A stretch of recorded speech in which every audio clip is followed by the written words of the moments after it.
Bonjour à tous et bienvenue, vous regardez l'autre direct et ce vendredi nous sommes en compagnie de Renaud Pfeffer, bonjour. Bonjour Paul Terra. Alors vous êtes maire UMP de Mornan et vous êtes aussi candidat aux élections cantonales qui auront lieu Départementales, aux élections départementales qui auront lieu dans le Nouveau-Rhône puisque avec la création de la métropole, le Grand Lyon et le nouveau département du Rhône se sont désolidarisés du Rhône. Se sont désolidarisés. C'est donc une élection qui ne concernera pas les habitants du Grand Lyon, mais uniquement ceux du Nouveau-Rhône. Pourquoi vous avez eu envie, vous, d'être candidat sur cette institution un peu poussiéreuse, même si elle a aujourd'hui un nouveau visage, et qu'on dit, nous, du côté du Grand Lyon, finalement, vouée à être une petite institution? Ça, c'est votre point de vue d'urbain. Après, les territoires ruraux ont besoin d'institutions, ont besoin de politique publique, et c'est tout l'enjeu de cette élection. Moi, je suis candidat sur le canton de Mornan et Condrieu pour apporter une nouvelle dynamique à ce département. Voilà, c'est un nouveau département, il va falloir une nouvelle gouvernance, une nouvelle façon de faire de la politique. Je crois que c'est ce qu'attendent nos concitoyens. Alors, ça devrait être un département à droite, puisque en gros... On va attendre les élections. Sur la configuration ancienne et même actuelle, puisque la séparation a eu lieu, il n'y a plus que 2 élus de gauche, ce qui est finalement assez peu. Le PS table sur 1 à 2 élus, ça va donc être une guerre presque fratricide sur cette élection entre vous et l'UMP et l'UDI. La réalité, c'est qu'on ne peut pas savoir avant le scrutin, on l'a vu ces derniers jours, comment va se dérouler l'élection. Aujourd'hui, on est en pleine période d'enfumage du pouvoir socialiste qui instrumentalise totalement la malheureuse affaire Charlie Hebdo et l'esprit du 11 janvier qui instrumentalise par sa politique l'unité nationale, c'est pas une bonne chose parce que l'esprit du 11 janvier, c'est cette fameuse unité nationale. Non, mais l'unité nationale autour de cette question-là du terrorisme, bien évidemment. Mais il ne faut pas oublier qu'aujourd'hui, les Français souffrent du matraquage fiscal, du chômage, voilà, de cette politique à courte vue. Et je crois qu'en fait, François Hollande est un cynique. Il instrumentalise les Français en rappelant pour s'en sortir l'unité nationale du 11 janvier, sans prendre les mesures pour sortir notre pays du gouffre. Voilà, on est dans une pleine opération où il sait qu'il a été élu président de la République grâce au Front National et il ne pourra se maintenir au pouvoir que grâce au Front National. Il joue là-dessus. On le voit en même temps qu'il y a l'unité autour de la question du terrorisme. Madame Taubira fait une réforme pénale qui est mise en application, qui va libérer 20 000 prisonniers dans les prochains jours. Je crois que les Français n'en peuvent plus de cette politique et disent aux hommes politiques, en général, de droite, de gauche, on en a marre. On en a marre de vos histoires, on en a marre que vous ne pensiez qu'à vous. Voilà, moi je suis un jeune candidat, j'ai envie de montrer qu'il y a une autre façon, d'autres méthodes pour faire de la politique. Alors, ce serait quoi vos méthodes? Moi, mes méthodes, déjà, c'est ce que je fais à Mornan. L'unité nationale, ça en mars dernier. Ouais, l'unité nationale, ça ne se décrète pas, ça se fait, ça se forge, ça se construit. À Mornan, moi, je suis arrivé à rassembler l'ensemble des sensibilités de la commune autour d'un projet commun au service des habitants de ma commune. Voilà. Et je crois aujourd'hui que ça marche. Et si ça marche à Mornan, ça peut marcher au département, ça peut marcher à la région, et pourquoi pas pour le pays. C'est-à-dire que vous êtes candidat au présidentiel, non? Ah non, pas du tout. Merci Paul Terra de tout ça. J'avais pas compris de Mornan jusqu'à la République. Non, mais c'est une méthode. C'est une méthode. C'est-à-dire, aujourd'hui, je crois que les élus locaux doivent retourner. Les élus doivent retourner sur le terrain. Moi, je suis un élu ancré dans mon territoire. Je suis sur le terrain en permanence. J'agis au service de la population. Et je pense que nos concitoyens attendent ça de leurs élus. Ils en ont marre des petites guerres sur les plateaux de télé parisiens. Ils attendent des élus du concret. Des petites guerres, il va quand même y en avoir sur cette élection cantonale, puisqu'avec l'UDI, vous n'avez pas fait présenter des candidats communs de partout. Ça a été le cas sur certains cantons que vous aviez ciblés à risque par rapport au Front National. Globalement, ça va être quoi la différence entre l'UMP et l'UDI, puisque finalement, vous formez une majorité commune au département depuis une bonne vingtaine d'années? On verra demain quelle sera la nouvelle majorité. Aujourd'hui, il y a un nouveau département. Certains candidats sont vice-présidents de Daniel Chusville, qui est UDI. Un candidat est vice-président. Voilà, c'est un. Il y aura 26 conseillers départementaux. Bien sûr, on a travaillé au service de ce département, mais aujourd'hui, il y a une nouvelle organisation territoriale. C'est le moment de mettre en place de nouvelles équipes. Et peut-être avec l'UDI parfois. C'est le cas notamment Tizi. Donc à cause du risque Stéphane. Tizi, Boudrin, Franche. Il y a eu des accords locaux qui sont en fin de compte des accords de bon sens. Il faut que la droite et le centre arrivent à gouverner ensemble. Mais pourquoi est-ce qu'il est possible dans certains cantons, ne l'est pas ailleurs?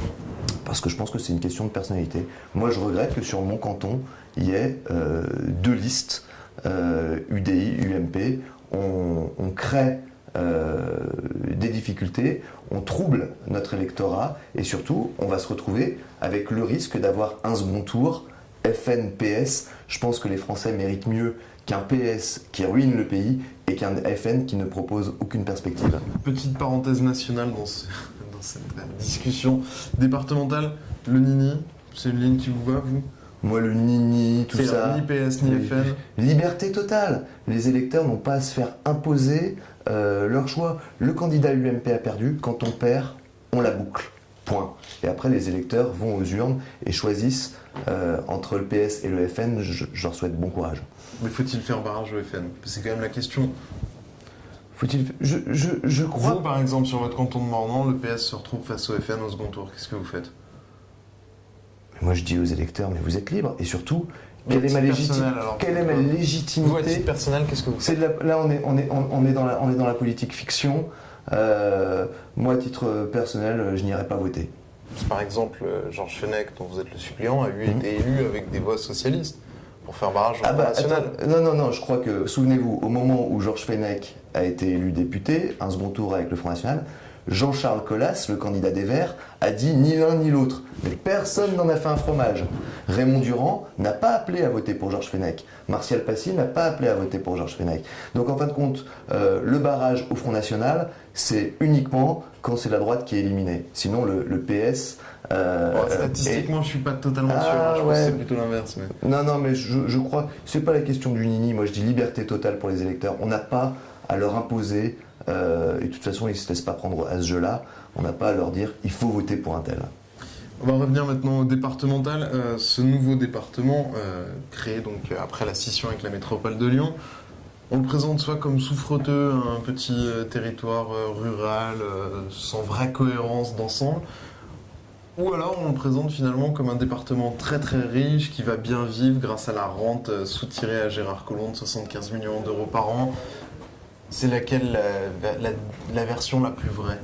La réalité, c'est que c'est un département de 440 000 habitants, donc pas un tout petit département, 500 millions d'euros de budget, avec une identité forte, avec une agriculture... L'identité commune, c'est le vin, le Beaujolais, Condrieu. Non, et puis il y a aussi l'agriculture. Il y a une économie nouvelle à créer autour de l'agroalimentaire, autour de la transition énergétique. Voilà, il y a des sujets pour Nouveau-Rhône pour arriver à exister en complément de la métropole lyonnaise. Et d'ailleurs, si la métropole lyonnaise mange et vit au quotidien, ce sera certainement grâce au Nouveau-Rhône.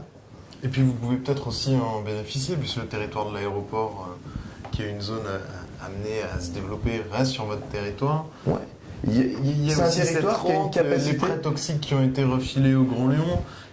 La vie va pas être quand même si compliquée que ça dans le Nouveau-Rhône, financièrement. La vie, financièrement, c'est quand même l'argent de nos concitoyens. Donc la question, c'est pas de savoir si on va avoir de l'argent, c'est de savoir comment on va le dépenser. On va le dépenser dans les transports, dans les collèges, pour aider nos concitoyens qui sont en situation de fragilité. Et puis aussi, on va mettre en place une politique de lutte contre la fraude aux aides sociales pour permettre à ceux qui en ont besoin, réellement besoin, d'en bénéficier. Est-ce que c'est le Conseil général qui peut le faire? C'est plutôt de l'émission de l'État. Non, c'est au Conseil général qui s'occupe du RSA de considérer, par exemple, qu'un jeune djihadiste qui part en Syrie, eh bien, on lui coupe son RSA, point barre, qui vienne le réclamer son RSA. Encore faut-il savoir qu'il est en Syrie. Mais, ce qui n'est pas toujours le cas. Hein. Non, mais je crois aujourd'hui qu'on arrive quand même à avoir un certain nombre d'informations. Ça a été fait dans les Alpes-Maritimes. Dès qu'on le saura, il faudra le faire. Et ça ramènera combien d'économies? C'est pas une question d'économie, c'est une question de principe. Là, c'est une question de principe. Après, la lutte contre la fraude aux aides sociales, c'est mettre en place des mécaniques de contrôle pour permettre à ceux qui en ont vraiment besoin d'en bénéficier. Aujourd'hui, on voit que les dossiers sont traités par le Conseil général du Rhône, par exemple pour la question du handicap. Voilà, on se rend compte que c'est le parcours du combattant. Il faut une société, elle se juge à la façon dont elle s'occupe des plus fragiles.